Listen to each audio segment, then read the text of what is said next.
मिळवून देण्यासाठी सत्ताशाही, च्या न्यायासाठी सत्ताशाही, भ्रष्टाचार उघड करणार सत्ताशाही, लोकांच्या कल्याणासाठी सत्ताशाही, लोकजागृतीचे माध्यम सत्ताशाही, लोकशाही टिकविण्यासाठी लढाई म्हणजे सत्ताशाही, शासन प्रशासनाला कर्तव्याची जाणीव करून देणार सत्ताशाही. चालू घडामोडीचे अपडेट मिळवण्यासाठी सत्ताशाहीच्या YouTube चॅनलला आजच सबस्क्राईब करा.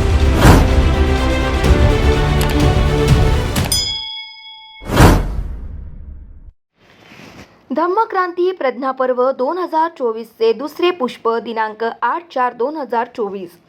पुसदकरांना मंत्रमुग्ध करणारा कार्यक्रम. फॉरेनला धनी माझे गेले ग बाय. फ्रेम सिनेनायक संतोष जोंधळे नाशिक यांचा बुद्ध भीमगीताचा प्रबोधनपर कार्यक्रम संपन्न झाला.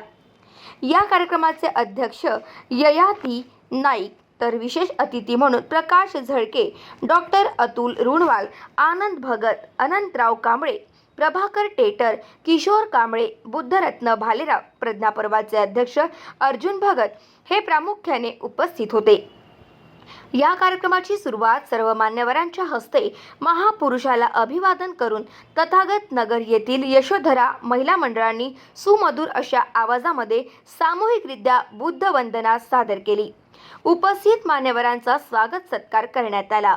यावेळी अध्यक्ष मनोगतामध्ये ययाती भाऊ नाईक यांनी जय भीमच्या जयघोषाने संपूर्ण परिसर मंत्रमुग्ध करून टाकला. डॉक्टर बाबासाहेब आंबेडकर यांची जयंती एका विशिष्ट समाजाची नसून ती संपूर्ण भारतवासियांची आहे आणि आपण सर्वांनी ती उत्साहात साजरी केली पाहिजे.